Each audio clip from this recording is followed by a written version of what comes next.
Good evening, everyone. Good evening, everyone. I, Dr. Shanvi Yadav, Project Manager of Orbit Institute of Applied Homeopathy, an integral part of Orbit Clinic. Welcome you all at 3 months online certificate course, Skin Diseases and Homeopathy. First of all, I would like to thank all our participants for joining this course and showing an immense response for this, as well as our teaching faculty for giving your valuable time.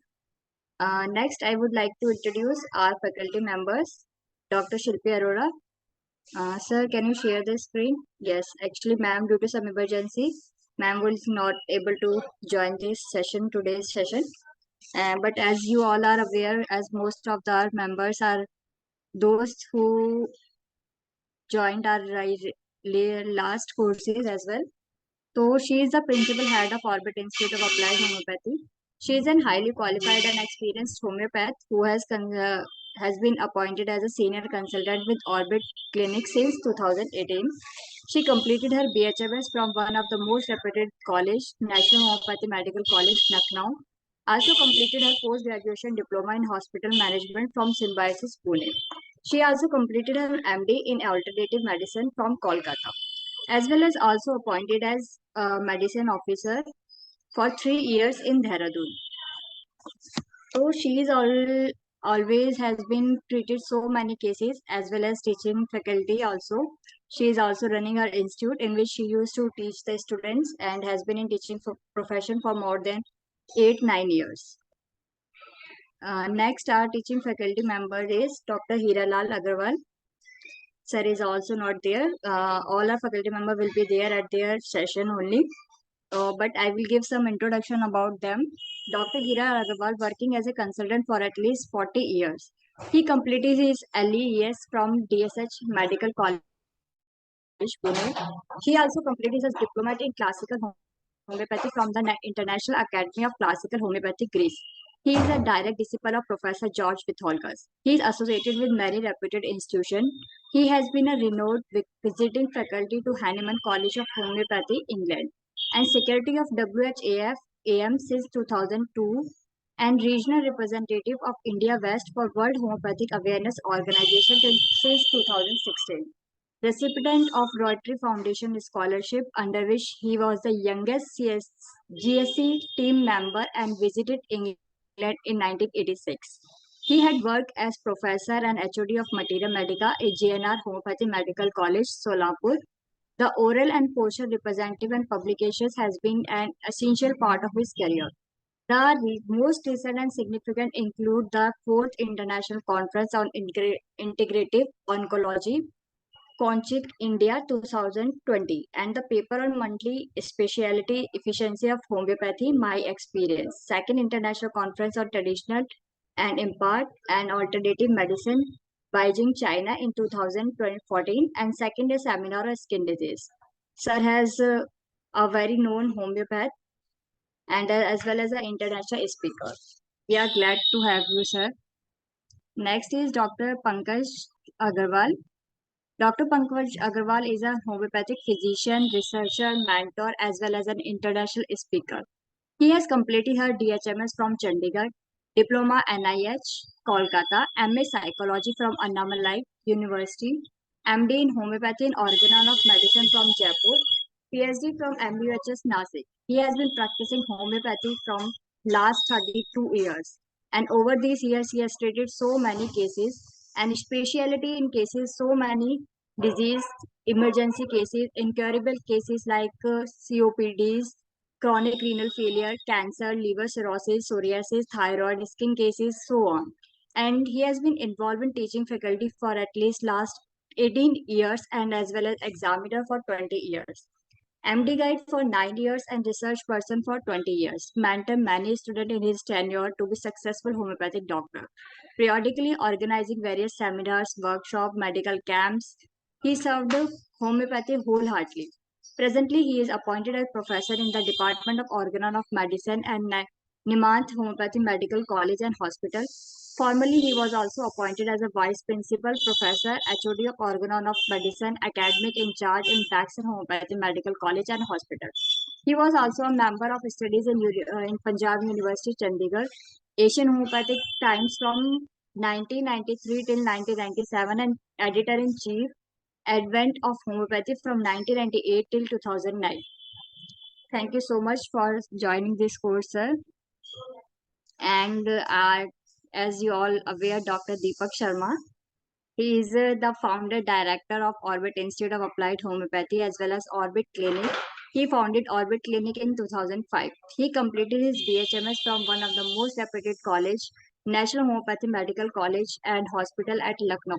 He also completed his MD in pediatrics as well as in repertory. He has been treated for more than he has been treated more than 1 lakh patients worldwide with his vast and rich experience of 18 years and has been practicing homeopathy in various institutes and clinics in Delhi NCR.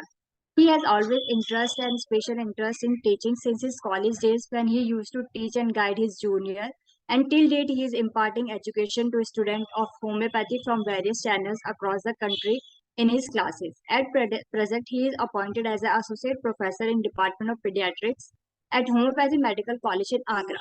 To be keep working towards the betterment of homeopathy and raising awareness about homeopathy, he is associated with various organizations like World Homeopathic Awareness Organization WHO Netherlands as a chairman, with Delhi Homeopathic Medical Association as a general secretary, with Homeopathic World Community USA as an executive director and co-host of Health in Show, a live channel broadcast from HWC USA.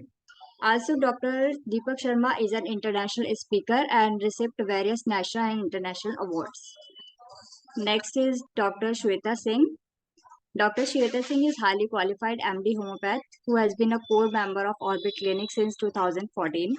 Currently, she is a branch head of Orbit Clinic, Nangal Rai. She is working as a senior research fellow in Central Council for Research in Homeopathy, headquartered in New Delhi. She is also working in the field of drug de-addiction. She also had an experience of teaching as well since she worked as a post of associate professor in the Department of Organon of Medicine and Homeopathic Philosophy in the reputed medical college. She is the president of Delhi Homeopathy Medical Association and chief administrator of KHA Homeopathy Study USA. Next teaching faculty is Dr. Uta. Dr. Uta is a German national and living since 20 years in Portugal. She studied homeopathy at the University of Central Lancashire in the United Kingdom. She worked as a care clinic.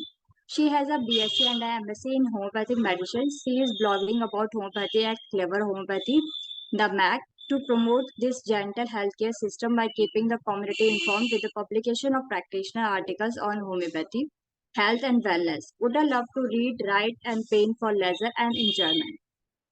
So welcome all our faculty members and thank you so much for giving your valuable time to us and for taking our proposal to teach us to imparting your knowledge to us.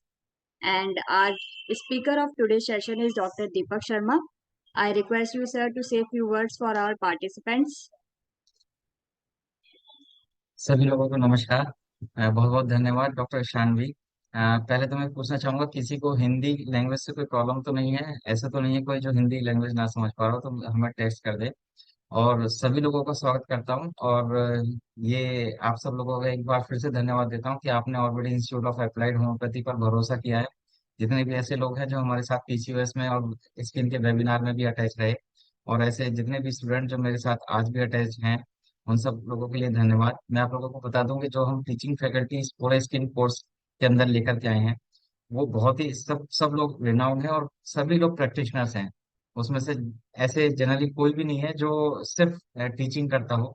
हमारा मकसद है आपको एक practical teaching देना instead of एक theoretical part पढ़ा करके आपको छोड़ देना, ऐसा नहीं है। हमने जो शेड्यूल बनाया है आप सब लोगों को हमने ग्रुप में मैसेज कर दिया है। ये शेड्यूल हमारा रहेगा, इस पर स्पीकर वाइज जो भी हमारे फैकल्टी आएगी वो आप लोगों को इसी टॉपिक वाइज पढ़ाएगी। और इसमें अगर कोई भी चेंज होता है, जैसे कभी किसी फैकल्टी के साथ कोई इमरजेंसी हो गई है, जैसे आज डॉक्टर शिल्पी अरोड़ा हमारे साथ किसी वजह से नहीं है, अगर ऐसा कुछ हुआ तो हम आपको एक दिन पहले हम आपको इन्फॉर्म करेंगे, जो हमने आपका एक व्हाट्सएप ग्रुप बनाया है या ईमेल पर। तो मेरी कोशिश ये रहेगी कि आपको स्किन के अंदर जितनी भी तकलीफें आ रही हैं या जो भी हमारी तरफ से नई चीज होगी वो आप सब लोगों को सिखाई जाए। और प्रैक्टिकल अप्रोच सिखाई जाए। ऐसा ना हो कि सिर्फ हम एक थ्योरेटिकल प्रोग्राम करेंगे, ऐसा नहीं है। ऐसा भी नहीं करेंगे कि कोई हमारा ऐसा स्कूल है कि 10 बज गए और घंटी बज गई तो हमारी छुट्टी हो जाएगी, ऐसा नहीं है। जब तक आप सेटिस्फाई नहीं हो जाओगे या हमारे जो क्वेश्चन आंसर्स हैं वो चलते रहेंगे, जब तक आपको लगेगा हम या हमारी फैकल्टी को लगेगा कि आपको और अच्छा पढ़ा सकते हैं, हमारे पास ये भी है, तो हम लोग उसको 15-20 मिनट या आधे घंटे तक भी एक्सटेंड कर सकते हैं। ये सब आपके अपने इंटरेस्ट पे भी डिपेंड करेगा। आप सब लोगों से एक रिक्वेस्ट और है कि आप सब लोग इसमें प्रैक्टिकल अप्रोच के बारे में जरूर, जो भी आपके क्वेश्चंस हैं वो जरूर सेशंस के लास्ट में पूछें, और आप ये बताएं हमें कि हम इसको और कैसे अच्छा बना सकते हैं। तो बहुत बहुत धन्यवाद डॉक्टर शानवी यादव, आपने सबका इंट्रोडक्शन अच्छे से दे दिया, और मैं चाहता हूँ कि अब कोर्स की शुरुआत करें। Yes, sir. You begin the session. You can show your slide. जी।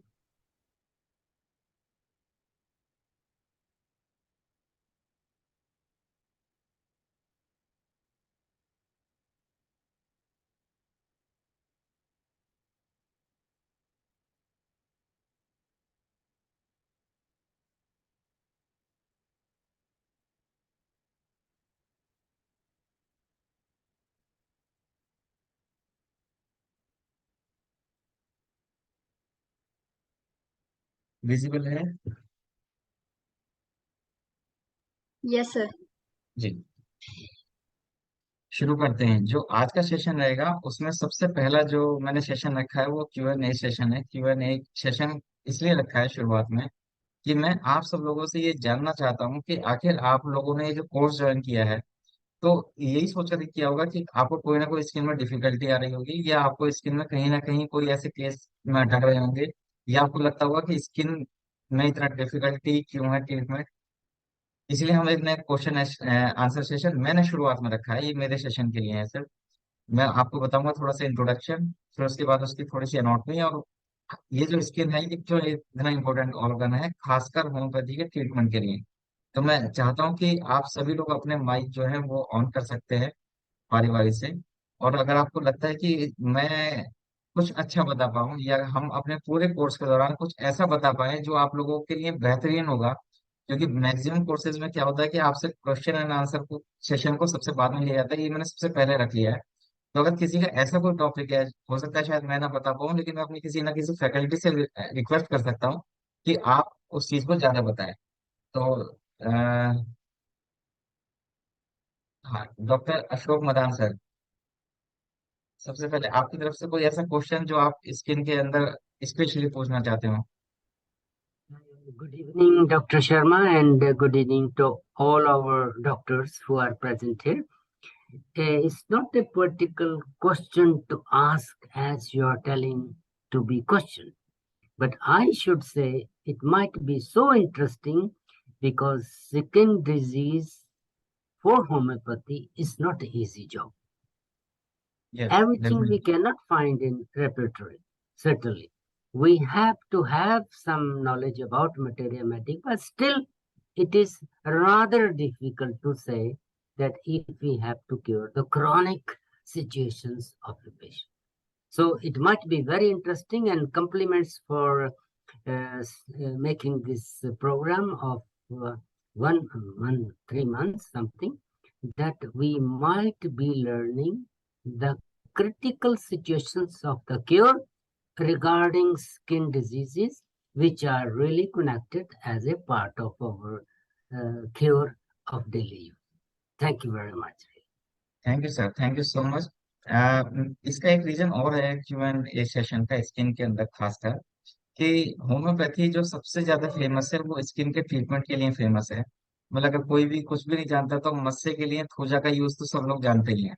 हमारे पास बहुत सारे ऐसे पेशेंट आते हैं कि सर मस्से तो सिर्फ होम्योपैथी में खत्म हो सकते हैं, लेकिन बहुत सारे ऐसे मस्से हैं जो बिल्कुल भी ठीक नहीं होते, उसके बारे में भी हम लोग बात करेंगे। तो ऐसा किसी का और कोई सवाल हो तो अपना माइक ऑन कर सकता है और मुझे बता सकता है। तो हम या हमें बाद में भी बता सकता है अपने ग्रुप, हम जो हमारा व्हाट्सएप ग्रुप है उसमें भी लिख सकता है कि हमें सर ये चाहिए, और आप इसके ऊपर ज्यादा थोड़ा फोकस करिएगा। तो आप हमें व्हाट्सएप ग्रुप पे भी लिख सकते हैं। तो किसी का कोई सवाल है तो मुझसे भी पूछ सकते हैं, नहीं तो फिर हम आगे बढ़ते हैं। सर फंगल इन्फेक्शन भी जैसे अभी सीजन चेंज होता है तो जी समटाइम आते हैं। तो इसमें हम जैसे कभी कोई कहते हैं ट्यूबरकुलाइनम यूज कर लो या ऑइंटमेंट लगा लो, तो जी। बट हम इंटरनली मतलब पेशेंट क्योंकि पेशेंस नहीं होती उन्हें, अब वो जी। हम समझाते हैं कि 2 महीने 3 महीने 4 महीने लगेंगे, तो हम्म। इसको कैसे समझाएं कि भाई ये चीज है। और एक मैं आपको एक अभी पिक्चर शेयर करूंगा, उसके बारे में थोड़ा सा आप अगर बता सकते हो। एक बच्चा जी। है, सेकंड क्वेश्चन ये है मेरा कि एक हम्म। बच्चे के ना टंग पे ऐसे थोड़ा इरप्शन से हो रहे हैं, तो वो थोड़ा ठीक है। सा अभी मैं देख के बताइएगा। हाँ ठीक है, मैं बता दूंगा। अच्छा क्वेश्चन है, ये तो हमने ऑलरेडी इंक्लूड करा हुआ है क्योंकि स्किन को ट्रीट करना बहुत ही मुश्किल हो गया है खासकर आज के टाइम में। इसीलिए हमने सबसे पहले जो रखा है इसको एनाटॉमी को रखा है। और किसी का कोई क्वेश्चन? सर मैं doctor Amod Pandey. Yes, doctor Amit Pandey, नमस्कार। नमस्ते जी सर। सर विटिलिगो के पेशेंट हैं, टाइप की पेशेंट मेरे ट्रीट भी कर रहा हूँ, ठीक भी हुए हैं। जी पर जी। एक पेशेंट है, लड़की है करीब 22 साल की, हम्म, 5 साल रुक गया है। काफी क्योर होने के बाद मैं शेयर कर दूंगा व्हाट्सएप पे, जी बट आके वहीं पे रुक गया है। अब मैं जैसे पावर पोटेंसी बढ़ाता हूँ तो वो हम्म, फिर से बढ़ने लगता है सर, क्योर नहीं हो रहा है। जी। सर इसके इस यहाँ ये पे हमने क्वेश्चन हमने ऑलरेडी इंक्लूड किया हुआ है इसमें। आपके डॉक्टर श्वेता और डॉक्टर हीरा अग्रवाल जब आपको पढ़ाएंगे तो ये हमने जी, ऑलरेडी इंक्लूड करा हुआ है क्योंकि ये सबसे मैं मोस्ट मैं कॉमन कॉम्प्लिकेशन है। मैं मतलब शेयर सबसे मोस्ट। करूंगा। जी और मैं बहुत परेशान हूँ सर, वो मतलब इतना परेशान हो गया हूँ उस पेशेंट से कि बता नहीं सकता। जी। सर जनरली हम लोग आपको यही बताएंगे केसेस के समय पे कि जब आपको जनरली हम लोगों को जो सिखाया जाता है ना कि हम लोग जी पोटेंसी बढ़ा लें, तो जी हमें जी ऐसा ना करके हमें इंटरकरंट मेडिसिन का कैसे यूज करना है और वो कब देनी है, इसके बारे में यस हम सर। आपको केसेस के बारे में जरूर बताएंगे। ये क्वेश्चन भी जी ऑलरेडी इंक्लूडेड है। और किसी का कोई ऐसा जी क्वेश्चन? बहुत बढ़िया लगा, आप दोनों ने शेयर की बातें। और मैं शुरू करता हूँ इंट्रोडक्शन ऑफ स्किन से। किसी का कोई क्वेश्चन होगा तो मुझे व्हाट्सएप पे हमारे ग्रुप में भेजते रहना, डॉक्टर शानवी यादव आपकी पूरी हेल्प करेंगे। नाउ ये जो सिस्टम है जिसको हम लोग इंटीग्यूमेंट्री सिस्टम बोलते हैं, पूरी बॉडी का सबसे लार्जेस्ट सिस्टम होता है। ह्यूमन बॉडी नहीं, एनिमल बॉडी में भी सबसे लार्जेस्ट सिस्टम माना जाता है। और ये इंटीग्यूमेंट्री सिस्टम क्यों बोला जाता है? क्योंकि इसका जो बेसिक मीनिंग है वो है कवरिंग, या किसी भी चीज को आउटसाइडली कवर कर देना।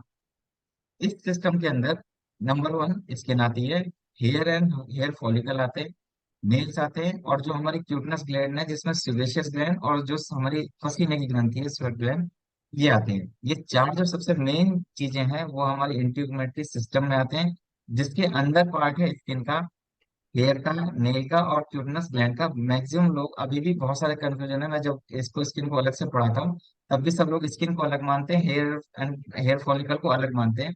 हालांकि आप अगर आप लेटेस्ट टेक्नोलॉजीज की बात करेंगे, मतलब जो लेटेस्ट स्टडीज है उसके उसमें अब हेयर को और नेल को थोड़ा अलग कर लिया गया है, लेकिन ये पार्ट इंटीग्यूमेंट्री सिस्टम का ही है और स्किन के अंदर ही ये सारी चीजें आती हैं। कुछ फैक्ट्स हैं स्किन के बारे में। जैसे मैंने बताया कि largest organ of the body है और ये पूरी बॉडी का तकरीबन 16% वेट जो है वो कवर करती है। इसका जो जनरली सरफेस एरिया है वो 1.5 टू 2.0 स्क्वायर मीटर्स होता है। थिकनेस इसकी 0.5 टू 3 mm होती है। It consist of 3 layers, epidermis, dermis और हाइपोडर्मिस, जिसको हम सबक्यूटनस लेयर भी बोलते हैं। ये 3 लेयर जो है वो स्किन की सबसे खास लेयर होती हैं।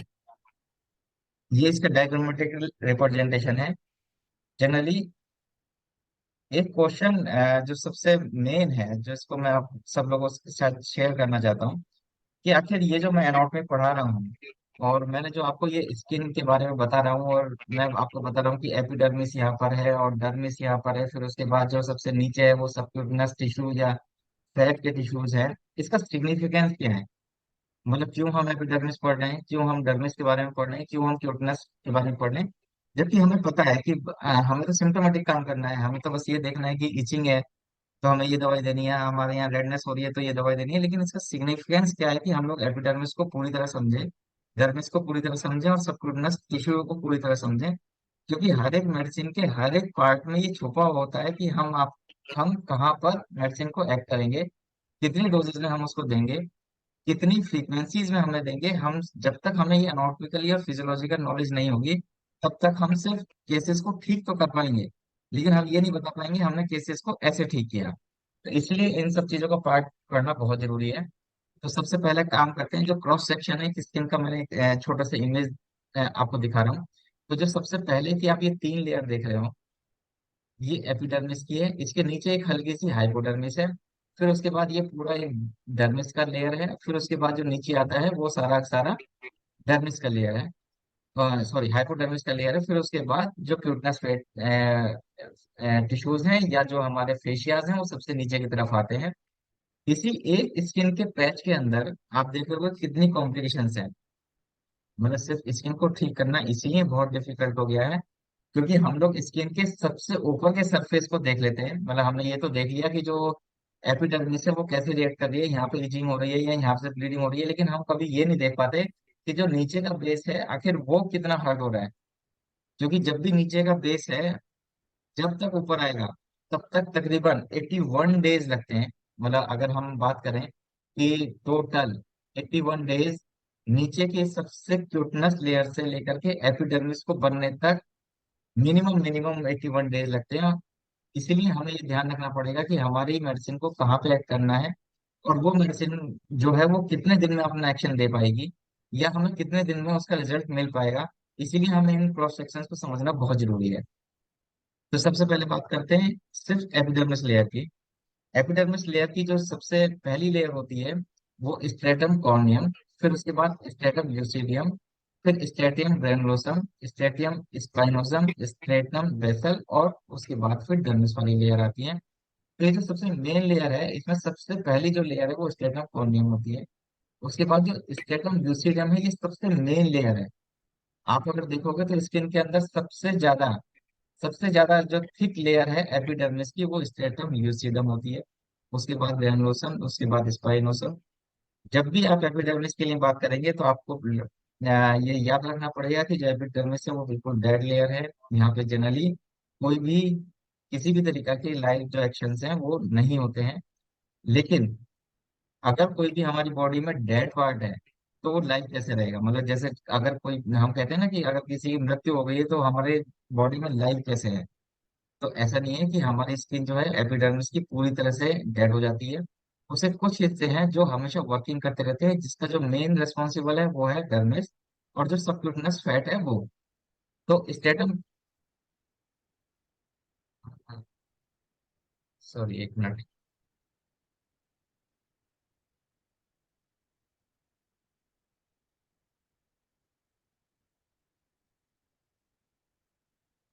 स्टेटम कॉर्नियम एक हॉर्नी सेल लेयर है। ल्यूसीडियम ग्रैनुलोसम जैसे मैं बता रहा था, तो सबसे ज्यादा जो मेन है वो स्टेटम ल्यूसीडियम है। इसको हमेशा ध्यान रखना है किसी भी ट्रीटमेंट पार्ट में। जब हम ट्रीटमेंट पार्ट में आएंगे तब हम इसको बताएंगे कि इसका सिग्निफिकेंस बाकी क्या था। ये चारों लाइनें जब आपको याद रहेंगी तब आप ये कह पाओगे कि हमने किसी केस को हिपर सल्फ से कैसे ठीक करा, या हमने सल्फर से उसको कैसे ठीक करा। ये आप जब भी बता पाएंगे जब इसकी आपको एनाटॉमी के बारे में अच्छी नॉलेज होगी। बहुत सारे हमारे पास पेशेंट आते हैं, वो कहते हैं कि डॉक्टर साहब हम एक ट्रीटमेंट ले रहे थे, होम्योपैथी का ट्रीटमेंट था, उन डॉक्टर साहब ने हमारी इचिंग को बहुत जल्दी से ठीक कर दिया, लेकिन अभी क्या हो गया है कि वो इचिंग के साथ साथ ब्लीडिंग हो गई है, इचिंग बंद हो गई है, लेकिन अभी ऐसा इरप्शन आ गया जो ब्लीडिंग लेकर के आ रहा है। हम डॉक्टर को फोन करते हैं या डॉक्टर का हमें पता भी लग जाता है कि जनरली तो होम्योपैथ अपनी मेडिसिन को छुपाते हैं। वो शायद इसलिए छुपाते हैं क्योंकि उनको पूरी प्रॉपर नॉलेज नहीं होती, तो वो उनको शायद लगता है कि अगर हमने ये मेडिसिन दे दी तो कोई दूसरा होम्योपैथ इसको काउंटरैक्ट ना करे, या उसको ऐसा तो ना कह दे कि यार ये तो उन्होंने डॉक्टर साहब ने बहुत गलत दवाई दी थी। इसलिए कभी भी हिडन प्रिस्क्रिप्शन मत करो। अपने प्रिस्क्रिप्शन को अपने आप सबको बताओ, एक ओपन प्रिस्क्रिप्शन दो। अब गवर्नमेंट भी ये कहती है कि आपको ओपन प्रिस्क्रिप्शन देना बहुत जरूरी है। तो आपको ये पता होना चाहिए कि आपने जब सल्फर दी होगी या उस डॉक्टर ने कभी भी उसको ट्रीट किया होगा जिससे उसकी इचिंग तो ठीक हो गई, लेकिन जो बाकी की लेयर्स है वो कुछ गड़बड़ हो गई। तो ये आपको जब भी पता लगेगा जब आपको उसकी एनाटॉमी पता होगी। इसीलिए मैं चाह रहा हूँ कि आप इन सब लेयर्स को याद रखो, और ट्रीटमेंट के दौरान इसकी जो सिग्निफिकेंस है उसको भी हमेशा ध्यान में रखो कि आपको ट्रीटमेंट किस लाइन पर देना है, और क्या सोच करके देना है कि कब कौन सी मेडिसिन स्टेटम ग्रेनुलोसम पे एक्ट करेगी, कब स्टेटम बेसल पे एक्ट करेगी, कब वो डर्मिस पे एक्ट करेगी, और कब वो सबक्यूटेनियस फैट पर डिपेंड एक्ट करेगी। इस चीज की नॉलेज होम्योपैथी में जनरली आप मुझसे अगर ये टर्म याद आ रही होगी तो फार्मेकोलॉजी होम्योपैथी में अभी भी बहुत वीक है। लेकिन फिर भी हम होम्योपैथ का ये फर्ज बनता है कि हम इसकी फार्मेकोलॉजी को हम सबके सामने शेयर करें और बताएं कि स्किन में होम्योपैथी का क्या रोल है और होम्योपैथिक मेडिसिन स्किन में कैसे अच्छे से काम करती है। ये हुआ एपिडर्मिस के बारे में।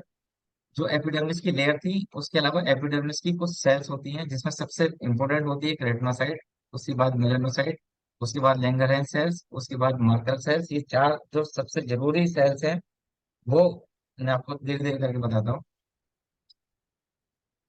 केराटिनोसाइट 80% ऑफ सेल जो है वो एपिडर्मिस डिराइव्ड होती है, केराटिनाइजेशन के लिए फेमस होती हैं। और इसका जो प्रोसेस है वो डिफरेंशिएशन है। As a cell migrate from basal layer to surface of the skin, keratinocyte passes through synthetic and then degraded phase। Keratin जितना भी है, हम ये मान करके चलते हैं कि ये क्रेटनिन जो है, ये क्रेटनाइजेशन जो है वो स्किन का एक सबसे मेन प्रोसेस है। ये स्किन को सबसे खास बनाता है। इसी प्रोसेस के दौरान ही सारी स्किन की केमिस्ट्री जो है वो लगातार बढ़ती चली जाती है। और एक फेज ऐसा आता है जहाँ पे पूरी एपिडर्मिस एक डेड लेयर में घोषित हो जाती है और वो किसी भी तरीके के बैक्टीरियल इन्फेक्शन या किसी भी बाहरी टेम्परेचर से या किसी बाहर की कोई केमिकल से हम लोगों को बचाने का काम करती है। दूसरा है मेलेनोसाइट। मेलेनोसाइट जो सबसे ज्यादा रिस्पॉन्सिबल है कलर के लिए, पिगमेंट सिंथेसिस होता है। इसी के दौरान किसी भी सेक्स में, किसी भी एनिमल में, किसी भी ह्यूमन बॉडी में कलर कैसा होगा, ये मेलानोसाइट ही डिसाइड करती है। तो मेलानोसाइट बहुत एक्सेसिव होंगे तो थोड़ा डार्क कलर होगा, बहुत कम एक्सेसिव होंगे तो थोड़ा रंग फेड होगा। इसके बारे में हम लोग जब लिकोडर्मा या विटिलिगो पे बात करेंगे तब इसके बारे में सिग्निफिकेंस बताएंगे कि आपको कौन सी ऐसी मेडिसिन है जो मेलानोसाइट्स पे काम कर सकती है। मार्कर सेल्स ये ओवल शेप्ड है। आप लोगों को मैं बता दूं कि मैं आपको ऐसी टीचिंग नहीं दे रहा हूँ कि कोई ब्लैक बोर्ड की टीचिंग है या मैं आपको कोई नोट्स बनवा रहा हूँ। मैं आपको वो चीजें सिखाना चाह रहा हूँ जो एक बहुत जरूरी है, जिसको हम प्रैक्टिकल वे में याद रखें। ये जरूरी नहीं कि हमें कोई एग्जाम देना है या हमें राइटिंग करनी है। आपको ये बातें याद रहे, बस इतना बहुत है। मार्कर सेल्स का आपको फंक्शन याद रहे, बस ये ज्यादा जरूरी है। वो कहाँ से उसकी फिजियोलॉजी आ रही है वो पढ़ना पढ़ना चाहिए, लेकिन वो हमेशा याद नहीं रह सकती। ये एक ह्यूमन टेंडेंसी है। So generally marker cells are found in digits, lips, region of the oral cavity and outer root sheet of the hair follicle and sometimes assembled into the specialized structure known as tactile discs or touch domes। Marker cells का जो significance है वो है high concentration of Merkel cells in certain regions such as the fingertips results in the smaller and more deeply packed receptive fields and thus higher tactile resolution and sensitivity। तो जहाँ पे ऐसी area जो बहुत ज्यादा सेंसिटिव है वहां पर मिलती है, और ज्यादातर ऐसे जंक्शंस में मिलती है जो attach to basal keratinocytes by desmosomal junctions. Langerhans sales.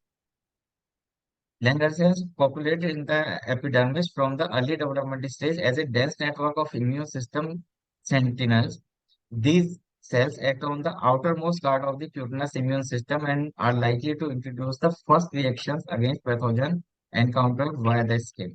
ये ऐसी सेल्स हैं जो हमारे ये सबसे प्राइमरी इम्यून सिस्टम का काम करती हैं, और जैसी स्किन पे अगर ऐसा कुछ भी लगेगा कि जो गलत हो रहा है, और अगर आपको शायद इसके बारे में मालूम हो, तो एक स्क्वायर सेंटीमीटर में तकरीबन 10 टू द पावर 8 बैक्टीरिया या वायरस हमेशा हर्ट करते रहते हैं। ये पर मिनट का एक रिकॉर्ड है। हमारे 1 सेंटीमीटर स्क्वायर में 10 टू द पावर 8 स्ट्रेंथ में 1 मिनट के अंदर हमारे बॉडी पर इतने बैक्टीरिया, इतने वायरस, केमिकल, एयर पॉल्यूटेंट्स हमेशा एक्ट करते रहते हैं, जिससे सेंसिटिविटी हमारी लैंगरहैंस सेल्स या बाकी सब सेल्स लड़ करके इम्यून सिस्टम को मजबूत करती हैं।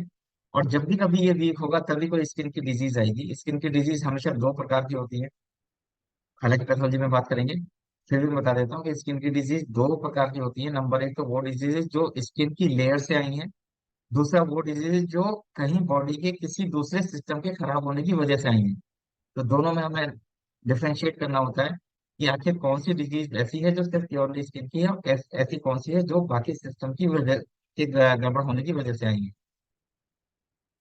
एम्ब्रियोनिक डेवलपमेंट, एक्टोडर्म से एपिडर्मिस से स्किन की निकलती है, और जो पिगमेंट सेल्स है वो भी एक्टोडर्म से ही निकलती हैं। नाउ डर्मिस पे आते हैं। The dermis is an integral system of fibres, filamentous and amorphous connective tissue that accommodate stimulus induced entry by nerve and vascular network। जैसा आपने देखा कि जब हम लोग एपिडर्मिस की बात कर रहे थे, तो जो एपिडर्मिस वाली लेयर है वो डेड लेयर है। अब जब डेड लेयर है, sorry, जब ये डेड लेयर है एपिडर्मिस,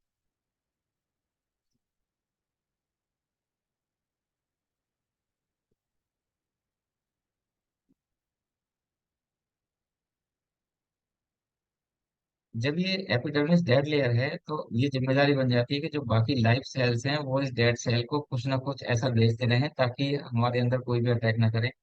तो इसका काम जो होता है वो जनरली डर्मिस का होता है। डर्मिस दो टाइप की लेयर से बनी होती है। नंबर एक तो पेपिलरी लेयर और दूसरा है reticular layer.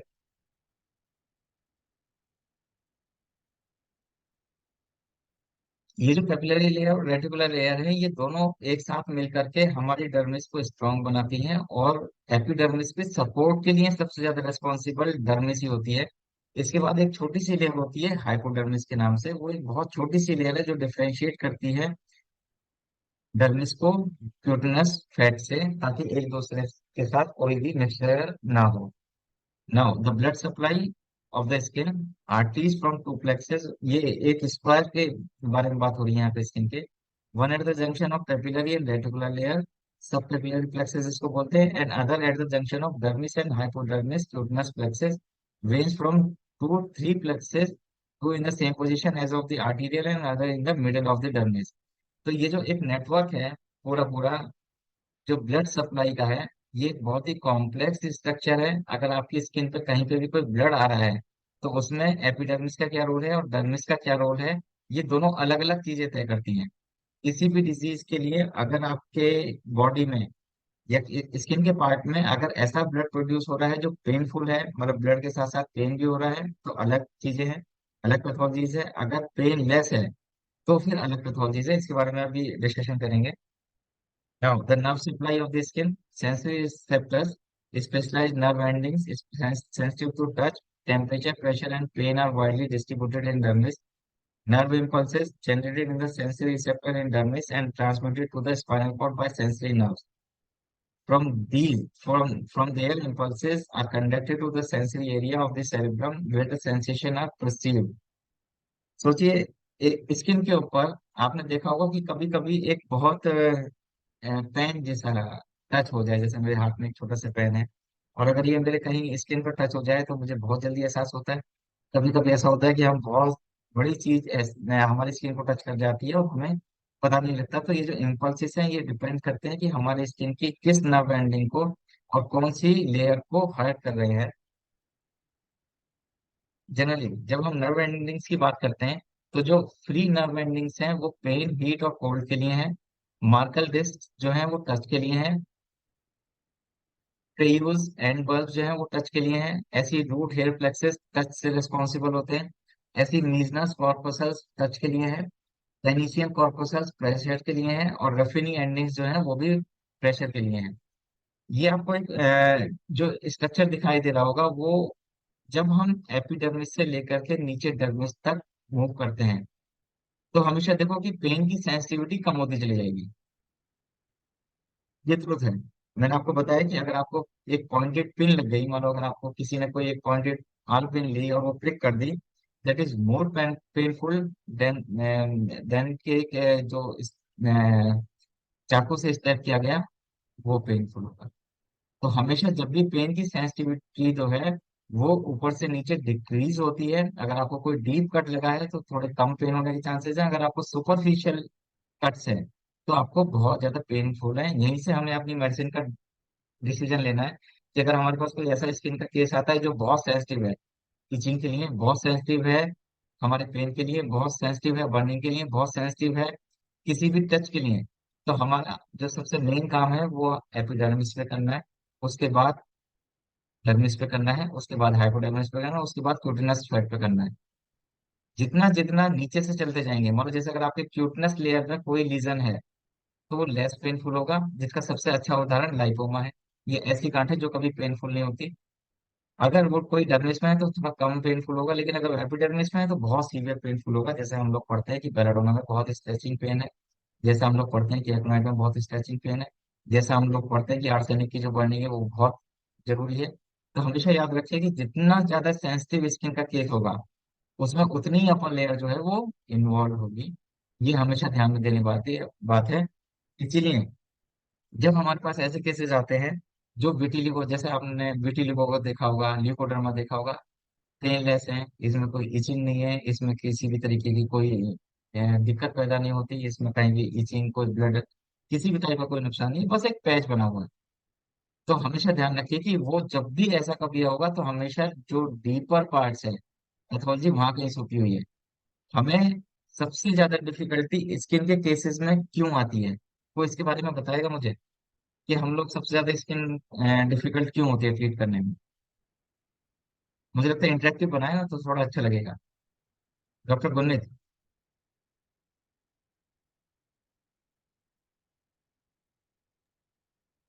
Sir cause identification में कोई प्रॉब्लम होती है, या फिर sometime there is too much suppression of the disease ठीक है, good. Of the skin? Doctor मानवी। सर सबसे ज्यादा दिक्कत ना डायग्नोसिस में होती है कि हम कभी कभी एक्जिमा और सोरियासिस को डायग्नोज ही नहीं कर पाते, डिफरेंशिएशन नहीं कर पाते कि क्या है क्या नहीं है। जब जब आप इस कोर्स से निकल लोगे ना बेटा, तो आपको कोई भी दिक्कत नहीं आएगी। आपको लगेगा कि यार हम डायग्नोसिस जो बना रहे थे वो सिर्फ पेशेंट की सेटिस्फेक्शन के लिए बना रहे थे। डॉक्टर मोहम्मद मुजम्मिल, आप बताइए।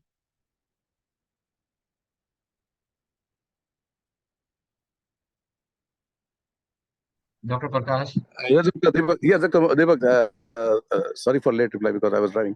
जी We just जी। want to know that can we treat, all skin disease can be treatable well in homeopathy? Because I have a doubt, because some says that psoriasis is untreatable, some says it can be treatable, some it related to skin. So I was wondering that can it be treatable or manageable? That's my question. Sir homeopathy में untreatable सिर्फ वही कह सकते हैं जिनको या तो proper homeopathy की नॉलेज नहीं हो रही है या उनको केसेस समझ में नहीं आ रहा है।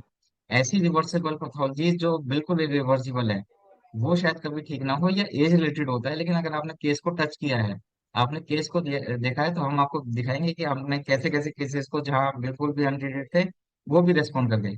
डॉक्टर प्रकाश, आप कुछ बताना चाहेंगे स्किन के केसेस क्यों डिफिकल्ट होते हैं?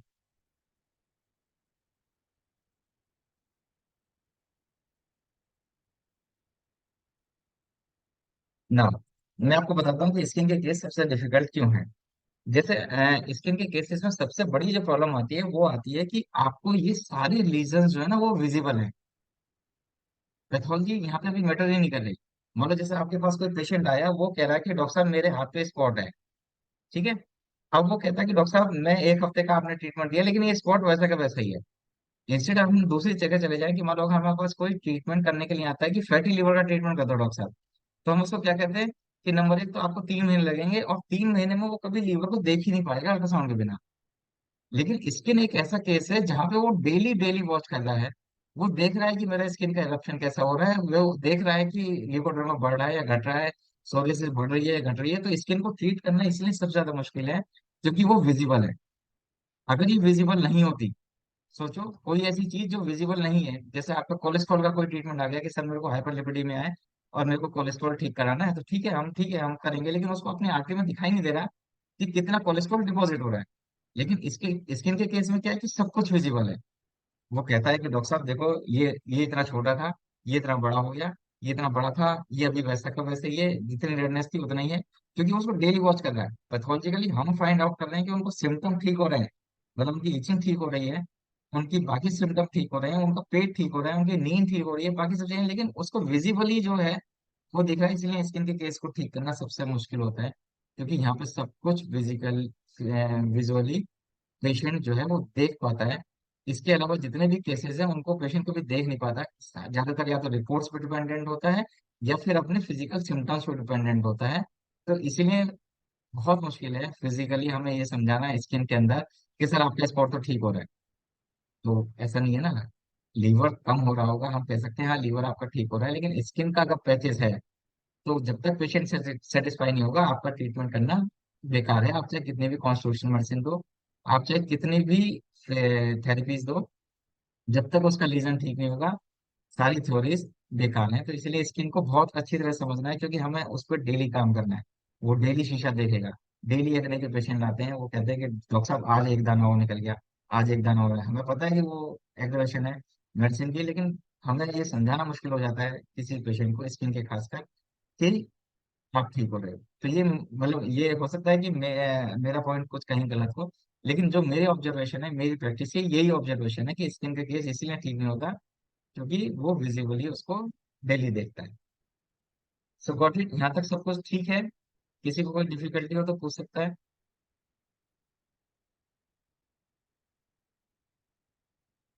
Now next is cutaneous gland. इसमें स्वेट ग्लैंड सबसे मेन ग्लैंड होती हैं। Sweat gland are extended from the epidermis into the dermis and are found all over the body. ऐसी कोई पार्ट नहीं है जहाँ पे जनरली स्वेट ग्लैंड ना मिलती हो। इनका सबसे मेन काम है टेम्परेचर को रेगुलेट करना।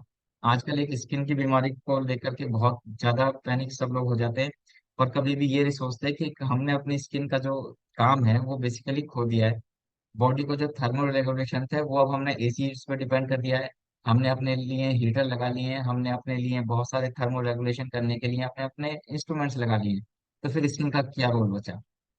जब टेम्परेचर बाहर का 31 डिग्री हो तो हमारी स्वेटिंग होनी चाहिए, लेकिन हम उसी समय उसी टेम्परेचर को लेकर के 22 में आते हैं, वो कहते हैं कि नहीं यार हमें पसीना नहीं आना चाहिए, क्योंकि हम ऑफिस में बैठे हैं, हम लोग काम कर रहे हैं, या हम कहीं और जा रहे हैं। तो थर्मो रेगुलेशन का डिस्टर्ब होना हमारे ह्यूमन बॉडी में बीमारियों को सबसे ज्यादा जन्म देता है। इसीलिए एनिमल्स अभी भी बहुत सारी बीमारियों से बचे हुए हैं, ह्यूमंस जो है वो ज्यादातर अपनी बीमारियों को अपने आप ही बुलाते जा रहे हैं, क्योंकि हम अपना यूज ही खोते जा रहे हैं। हमें ये नहीं पता कि हेयर का काम क्या है, हमें ये नहीं पता कि स्वेट ग्लैंड का क्या काम है। बस हम अपने सहूलियत के लिए अपने किसी भी ग्लैंड को या अपने किसी भी पार्ट को काम में नहीं लाने देना चाह रहे हैं। हम चाहते हैं कि सब कुछ आराम से रहे। तो फिर ये एक अलग बात है। लेकिन जो स्वेट ग्लैंड है उसके दो पार्ट है, दो टाइप्स हैं। नंबर एक तो एक्रिन ग्लैंड्स और दूसरी एपोक्रिन ग्लैंड्स। जो एक्रिन ग्लैंड्स हैं उनका मेन काम है regulation of heat and are the most abundant on the soles of the feet and least at the plentiful on the back. Apocrine जो glands हैं वो larger and deeper glands found in the groin and under dermal regions.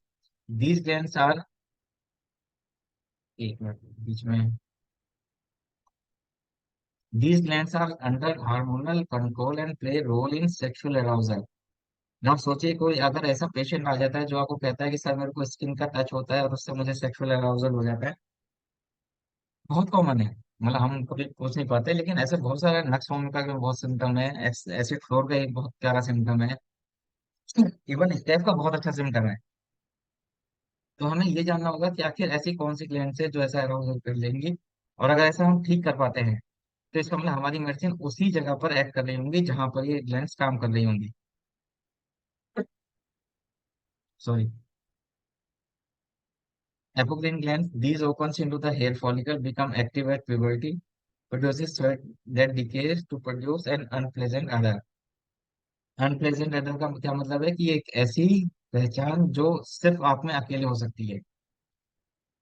ऐसे बहुत सारे आपके पास मरीज आते होंगे जो ये कहते होंगे कि डॉक्टर साहब हमें बैठे बैठे ना मच्छर बहुत खाते हैं।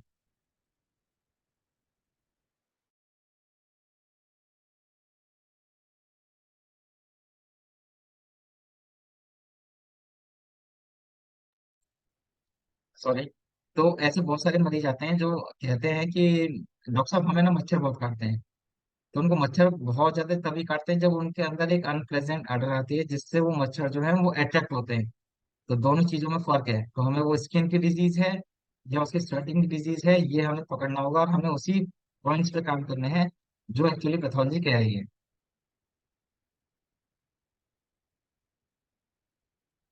Now the next in the main structure, क्योंकि हाँ हेयर फॉल को लेकर के आजकल बहुत ज्यादा सभी लोगों को तकलीफ है, तो हेयर को समझना ही बहुत जरूरी है।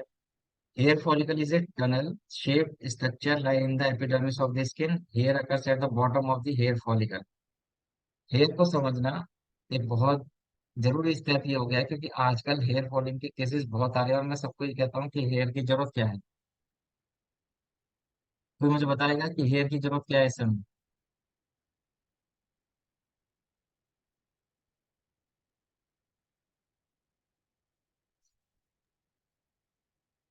कोई भी? सर हीट को रोकना थोड़ा सा कम, जैसे डायरेक्टली अगर स्कैल्प पे पड़ रही है हीट या ऐसे। जी, और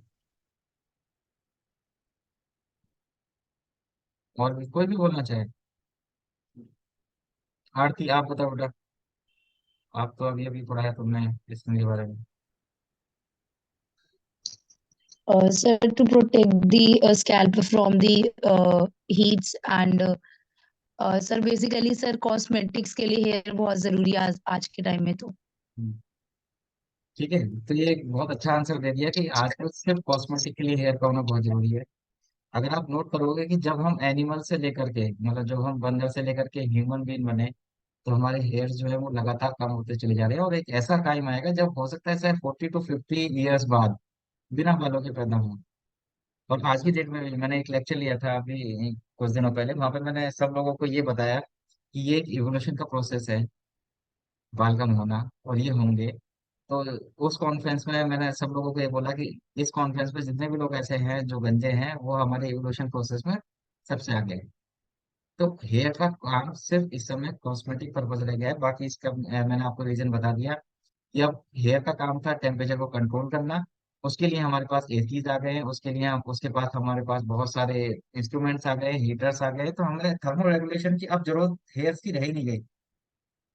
हमारे पास ऐसे बहुत सारे इंस्ट्रूमेंट्स हैं जो हमारे टेम्परेचर को कंट्रोल कर देते हैं, तो हमारे लिए हेयर की जरूरत लगातार खत्म होती जा रही है। और आप देखेंगे कि जनरेशन टू जनरेशन जो है वो हेयर फॉल बहुत ज्यादा होता चला जा रहा है, और हेयर की डेंसिटी जो है वो भी कम होती चली जा रही है।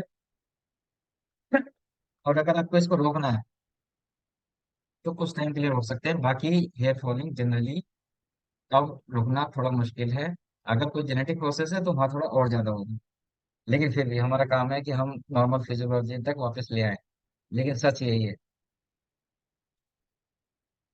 पार्ट्स, जो हेयर का पार्ट है वो सबसे पहला शाफ्ट, फिर रूट, फिर बल्ब, ये इसके मेन पार्ट्स हैं। नीचे कैपिलरी से ब्लड सप्लाई होती है, फिर उसके बाद ये hair papilla, hair bulb, hair follicle, ऐसे करते करते एक बिल्कुल डेड लेयर में बदल जाना। लाइफ से डेड होना हमें यही बताता है कि हम कभी भी लाइफ से डेड हो सकते हैं, कभी भी ग्रोथ हो सकते हैं। जनरली यहाँ से लेकर के यहाँ तक पहुंचने का टाइम भी 81 to 90 डेज होता है। इसीलिए अगर आपके पास कोई भी हेयर फॉल का पेशेंट आता है, तो आप उसको ये अश्योर कर सकते हो कि हम लोग नीचे से ट्रीटमेंट शुरू कर रहे हैं, तो हमें मिनिमम डेज जो है वो 81 से लेकर के 90 डेज लगेंगे ही। तो इससे पहले आप हमसे एक्सपेक्ट मत करना कि आपका हेयर फॉल ठीक हो जाएगा, और इससे कम टाइम में कोई भी हेयर फॉल का पेशेंट ठीक भी नहीं हो सकता। आप ऐसा फॉलिंग कम कर सकते हो, लेकिन जो नई ग्रोथ है उसको इतना आने में टाइम लगता है। तो हमें ये थोड़ी सी फिजियोलॉजी पता होनी चाहिए कि हमारा हेयर फॉलिकल कब वापस आ जाएगा, तो हम पेशेंट को एश्योर कर सकते हैं कि हम इस बेसिस पे काम कर रहे हैं और आपको इतना दिन ट्रीटमेंट के लिए लग जाएगा। ये तीन बेसिकली लेयर्स होती हैं। नंबर एक तो क्यूटिकल, कॉर्टेक्स और मेडुला, ये सबसे मेन लेयर्स हैं पूरे हेयर की।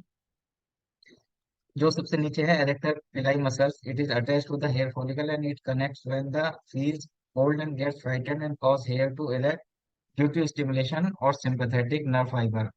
सोचो जब आप डरोगे और जब आपके हेयर नहीं होंगे तो क्या होगा? ऐसी भी लाइफ आएगी। ऐसे बहुत सारे लोग हैं अब जो बिना बालों के पैदा होने लगे हैं, इसको जेनेटिक म्यूटेशंस मान लिए गए हैं। रेयर हैं, लेकिन हाँ ऐसी शुरुआत हो गई है। स्किन का एक इंटीग्रेटरी सिस्टम का एक सबसे मेन पार्ट है वो है नेल। इसको जनरली एक्सटेंशन, ये एक एपिडर्मिस का एक एक्सटेंशन है जो बिल्कुल डेड है, लेकिन फिर भी इसका सिग्निफिकेंस है। जैसे हेयर है सेम ऐसी नेल्स हैं। आप देखोगे जब हम एनिमल से लेकर के अब तक आ रहे हैं, तो हमारे जो नेल्स हैं वो भी कम होते जा रहे हैं, और उनके जो साइज है वो भी डिफर होते चले जा रहे हैं। लेकिन और ये एक डेड पार्ट हो गया, और इनमें सिर्फ अब इन्फेक्शन के अलावा और कुछ नहीं होता। दूसरा जो सबसे मेन पर्पज है वो है कॉस्मेटिक।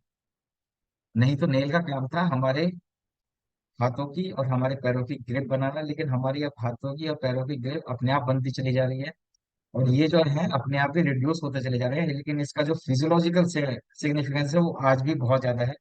जैसे अगर आप देख रहे होंगे कि अगर ये लेल्यूना है, जो इसका सबसे मेन पार्ट है, बहुत सारी फिजियोलॉजिकल डिजीज से फील बता देता है क्या क्या क्या हो रहा है हमारी बॉडी के अंदर।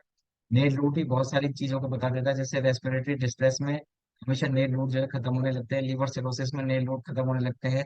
ऐसी नेल बॉडी पे अगर कोई भी कलर आ रहा है, मतलब अगर सिंपल सी ऐसी कोई ब्लैक लाइन आ रही है, तो वो लीवर डिजीज को शो करती है। तो नेल्स आज भी फिजियोलॉजिकल और पैथोलॉजिकली बहुत कुछ रिप्रेजेंट करता है, तो हमें नेल्स के बारे में भी थोड़ा जानना चाहिए, और हमें पता होना चाहिए कि नेल्स में अगर कुछ लाइंस आ रही हैं, अगर वो क्रॉस वाइज लाइंस आ रही हैं, तो इसका मतलब कोई साइनोटिक डिजीज है जो डेवलप होने वाली है। ये हार्ट की भी हो सकती है या किसी पॉइजन की भी हो सकती है। तो इसीलिए अपनी प्रैक्टिस में नेल्स को जरूर चेक करना शुरू करो। इसकी जो सबसे कॉमन इन्फेक्शन है वो है फंगल इन्फेक्शन, जो कि सबसे ज्यादा कॉमन मिलती है। बिलियंस ऑफ केस हैं, खासकर एशियन कंट्रीज में, जहाँ पे नेल में फंगल इन्फेक्शन बहुत कॉमन मिलती है। ये नेल के part: nail plate, matrix, proximal nail fold, cuticle, lunula, lateral nail fold, nail plate, edges of nails. तो ये एक नेल का बेसिक स्ट्रक्चर है, जिसमें अंदर बोन है और ऊपर ऊपर सुपरफिशियल ये डेड लेयर है, जो कि एपिडर्मिस का एक एक्सटेंशन मानी जाती है। फंक्शन ऑफ द स्किन, जैसा मैंने बताया कि हीट रेगुलेशन इसका सबसे मेन फंक्शन है, प्रोटेक्शन इसका सबसे मेन फंक्शन है, सेंसरी इसका बहुत बड़ा मेन फंक्शन है, एब्जॉर्प्शन इसका मेन फंक्शन है, लेकिन कुछ ही चीजों को लेकर के हर चीज का एब्जॉर्प्शन नहीं होता। एक्सक्रीशन इसका मेन फंक्शन है। बहुत सारी ऐसी बीमारियां हैं, अगर आपका स्वेट ग्लैंड बंद हो जाती है किसी वजह से, तो आपको 99% कह दीजिए, मैं 100% तो नहीं बोलूंगा, 99% आपको जॉइंट्स की प्रॉब्लम आने ही वाली है, कंफर्म है। इसलिए जितने भी ज्यादा हम लोग कभी कभी स्वेट को बंद करने के लिए हम लोग एसी का यूज करते हैं, या हम लोग हीटर का इस्तेमाल करते हैं, जनरली जॉइंट्स पेन लेकर के ही आते हैं, और आजकल बहुत ज्यादा heavy. The next function is vitamin D का सिंथेसिस करना, जो हमारी बॉडी के लिए सबसे ज्यादा जरूरी है। विटामिन डी का सिंथेसिस जो डर्मिस की लेयर है और सबक्यूटनस फैट की लेयर है, इन दोनों को मिलकर के होता है, जो सन एक्सपोजर की वजह से है। हम लोगों ने सन एक्सपोजर करना भी बंद कर दिया है, इसीलिए हमारी स्किन जो है अनहेल्दी है, इसीलिए हमारा विटामिन डी सिंथेसिस कम है, इसीलिए हम लोगों का जो पैटर्न है स्किन का वो बदलता चला जा रहा है, लगातार हम लोग बीमार होते चले जा रहे हैं। अगर सिर्फ हम अपनी स्किन को ही संभाल लें, तो हो सकता है कि हमारी बॉडी के अंदर और कोई फिजियोलॉजी पैथोलॉजी में ना डेवलप हो।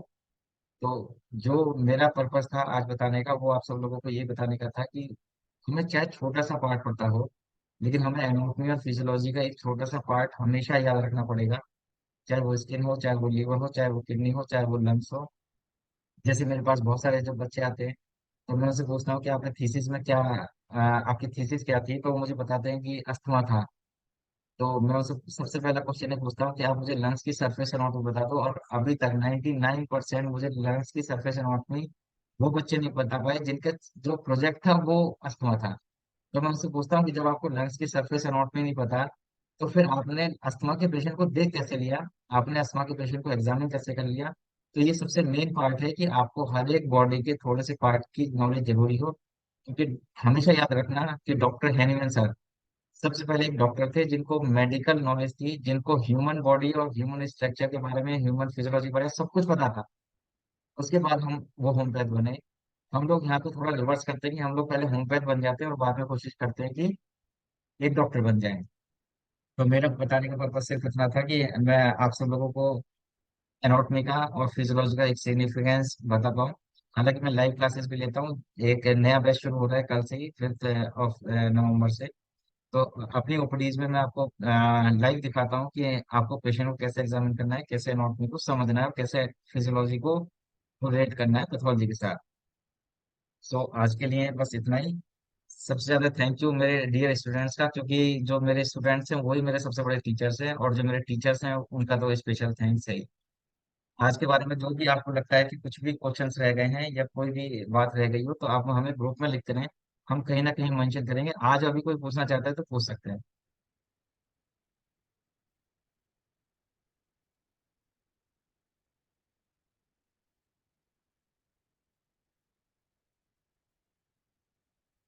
डॉक्टर शानवी। सर, एक डॉक्टर मोहम्मद मुजम्मिल का क्वेश्चन है।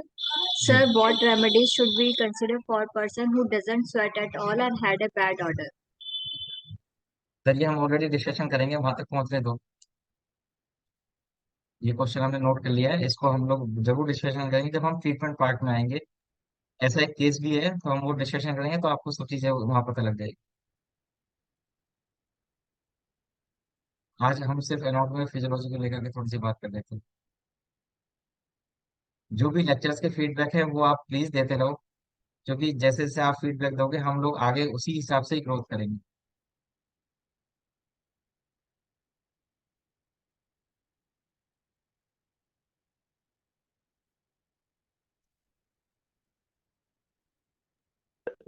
सर कभी नेल्स में रिजेस या लाइंस हो जाती हैं, उसका हम्म, आपने अभी क्या सिग्निफिकेंस बताया था? हाँ, मैं फिर से चलते हैं एक बार। हाँ। देखो नेल पे जो मैंने आपको बताई थी ना, तो जनरली हाँ जी। जितने भी नेल्स पे अगर लीनियर लाइंस आ रही हैं, मतलब जैसे हम्म, अगर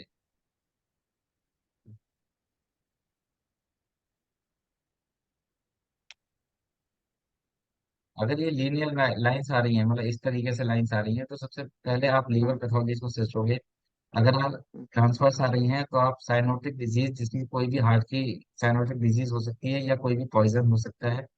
अगर नेल रूट खराब हो रहा है, नेल बेड खराब हो रहा है, इसको नेल बेड को एग्जामिन करने का तरीका जो हम लोगों को बुक्स में पढ़ाया जाता है, हम्म, वो कहते हैं कि इस तरह से मिलाइए और देखिए कि गैप आ रहा है कि नहीं। अगर ये फ्लैट हो जाता है तो इसका मतलब गलत है। लेकिन इससे भी अच्छा एग्जामिनेशन है कि आप नेल बेड को दबा के देखो और देखोगे कि आज मैं चाहता हूँ कि आप जितने भी नॉर्मल लोग हो सब अपने अपने नेल नेल बेड को दबा के देखो। ये हार्ड एरिया मिलेगा। जिस दिन ये सॉफ्ट होना शुरू हो जाए समझो आप बीमार हो। और जो आपकी बीमारी है वो या तो रेस्पिरेटरी या फिर लंग जो कार्डियक है, इससे रिलेटेड हो सकती है। अगर कोई बहुत डीप पैथोलॉजी है किडनी के अंदर, जैसे कि क्रोनिक किडनी फेलियर में, तब भी नेल बेड जो है खत्म हो जाते हैं। आप लोगों को एक फिजियोलॉजिकल एक बहुत अच्छा एक्शन बताता हूँ। अगर आपके दांतों में दर्द आया तो आपको विटामिन डी जो है वो कम होना शुरू हो गया। ये एडल्ट्स के लिए है, मतलब जब नॉर्मली तो सबके दांतों में एक एज में दर्द आता है, लेकिन जब भी अगर कभी एडल्ट्स में आपको अनयूजुअल एज में कभी भी दांतों में ठंडा गर्म लगे या कोई सेंसिटिविटी लगे या पेन आ जाए, तो समझो आपका विटामिन डी जो है वो एकदम शट डाउन हो गया है। और अगर आपका ये नेल बेड खत्म होने लगे तो समझो आपके लंग्स जो है वो लगभग लगभग काम करने बंद कर गए हैं। उनको संभालो। तो ये ऐसे कुछ फीचर्स हैं। दूसरी बात, जैसे नेल के लिए क्या कहते हैं कि अगर मान लो नेल बहुत जल्दी जल्दी बढ़ने लगे, पुराने लोग बहुत कहते थे, इसका हमें फिजियोलॉजी में पता लगा कि अगर नेल जो है बहुत जल्दी जल्दी बढ़ने लगे तो इसका मतलब आपकी जो डेथ है वो बहुत नजदीक है। ऐसा ओल्ड एजेस में कहा जाता था और अभी भी ये बहुत प्रचलित है। अगर किसी कोई ऐसा व्यक्ति है जो बहुत दिनों से बीमार है, तो आप देखोगे उसके नेल जो है एकदम से बढ़ने लगेंगे, क्योंकि उसका विटामिन डी एकदम से शट डाउन हो जाता है। जितनी भी पैथोलॉजीज हैं वो सब एकदम से क्रिएट कर जाती हैं। और एपिडर्मिस की जो लेयर है वो 81 डेज की जगह वो सिर्फ 20 डेज में या 30 डेज में या 40 डेज में ही कंप्लीट होकर के सब कुछ डेड होना शुरू हो जाता है। तो ये कुछ ऐसे साइंस हैं जिनके बारे में हमें पता होना चाहिए। अगर आपके पास कोई ऐसा पेशेंट आ रहा है जो वो कहता है कि सर मुझे हर दूसरे दिन नाखून काटना पड़ रहा है, तो आप सिर्फ नेल का ट्रीटमेंट मत करो, उसका वो ट्रीटमेंट करो जिसकी वजह से वो नेल जो है वो खराब हो रहा है या जिसकी वजह से वो नेल पे इम्पैक्ट आ रहा है। अगर उसका नेल बेड खत्म हो गया है और वो आपके पास आ रहा है, वो कह रहा है कि सर मेरे को ऐसा लग रहा है कि यहाँ पे उंगली मेरी बहुत सॉफ्ट हो गई है, तो आप ये मत सोचो कि उसकी नेल की डिजीज है, उसको सोचो कि वो कोई सिस्टमिक डिजीज है जिसके बारे में हमें पकड़ना है। तो इसीलिए हमेशा फिजिकल एग्जामिनेशन को जरूर रखो, नेल्स पे वॉच करो, स्किन को वॉच करो, आप देखो कि वो कितनी हेल्दी है कितनी नहीं। ऐसे अभी भी हमारे पास बहुत सारे पेशेंट आते हैं जो अपनी स्किन की डिजीज को हाइड रखते हैं, बताते ही नहीं, और हमें ट्रीटमेंट के दौरान कभी कभी बहुत दिनों बाद पता लगता है कि यार इसको तो ये भी प्रॉब्लम थी। तो इसीलिए हमें ऑब्जर्वेशंस और जो एग्जामिनेशन वो जरूर करने चाहिए। अच्छा क्वेश्चन था डॉक्टर दुग्गल। और किसी का कोई क्वेश्चन? सर किसी किसी पेशेंट में जो है ये लिन्यूला जो है ये एब्सेंट होता है, मतलब विजिबल नहीं होता नेल्स में, तो ये किस जी, कंडीशन में होता है? देखिए इसके दो कारण हो सकते हैं, या तो जेनेटिकली ऐसा है, मतलब उनका जो परिवार है उसमें ही ये एब्सेंस है, या फिर इनकी जो जीआईटी प्रॉब्लम है, मतलब जो जीआईटी से कंसर्न है। ज्यादातर क्रोनिक कोलाइटिस के केस में, अल्सरेटिव कोलाइटिस के केस में भी ये बिल्कुल एब्सेंट मिलता है। बहुत सिग्निफिकेंस है सिर्फ एक नेल्स का। हम लोग बहुत सारे ऐसे फिजिशियन हैं जो सिर्फ नेल के ऊपर ही प्रैक्टिस करते हैं, जो इन्होंने सिर्फ नेल देखा और मेडिसिन प्रिस्क्राइब कर दिया, ऐसे बहुत सारे लोग हैं। तो इसका सीधा संबंध जीआईटी से है। और कोई क्वेश्चन किसी का? सर जो वाइट स्पॉट्स आते हैं नेल्स के ऊपर, हाँ, वो भी सिग्निफिकेंट होते हैं? हाँ ma'am, calcium deficiency vitamin D की डेफिशिएंसी तो है।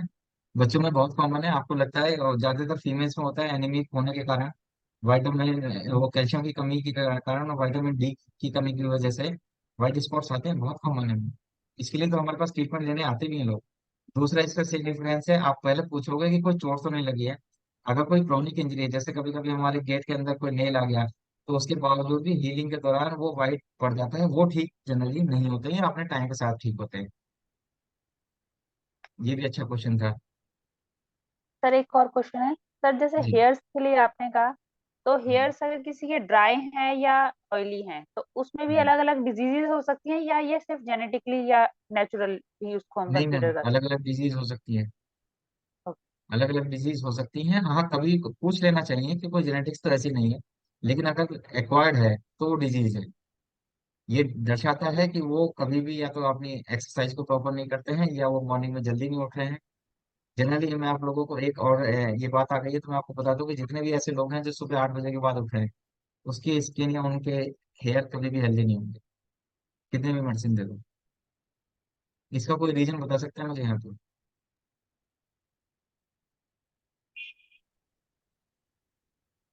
पूरे वर्ल्ड की बात बता रहा हूँ, जो लोग सुबह 8 बजे के बाद उठ रहे हैं, उनके स्किन उसके उनके हेयर कभी भी ठीक नहीं रहे।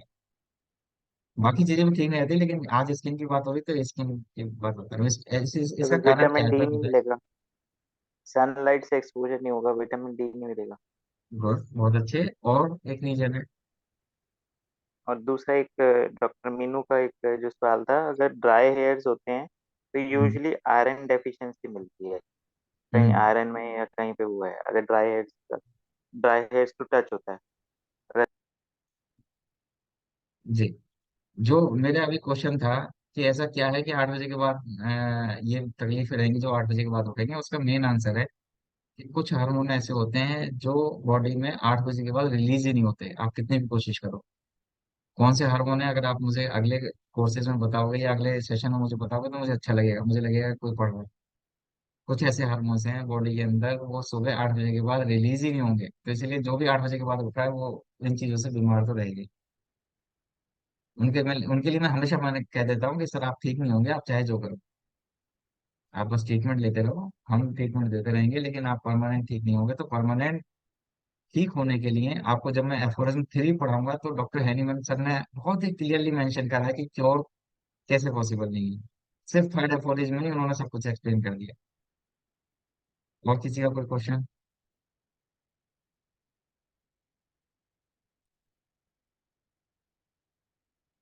डॉक्टर शिल्पी आप सुन पा रहे हैं?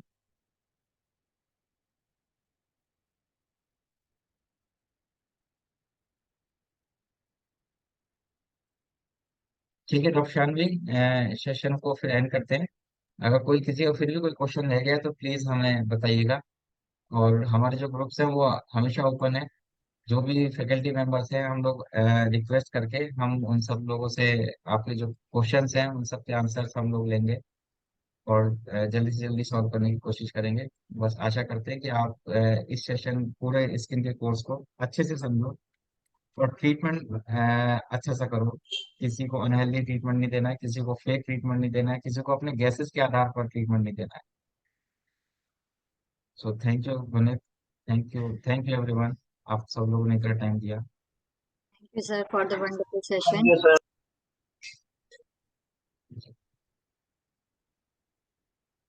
जी doctor Shanvi. It was a really informative session for all of us. Thank you so much. So thank we end this session and we will meet next Friday, same time, with another faculty member of ours. Thank you so much to all our participants. You सभी लोगों को नमस्कार। Good night. Good thank you night, sir. Good night, good night.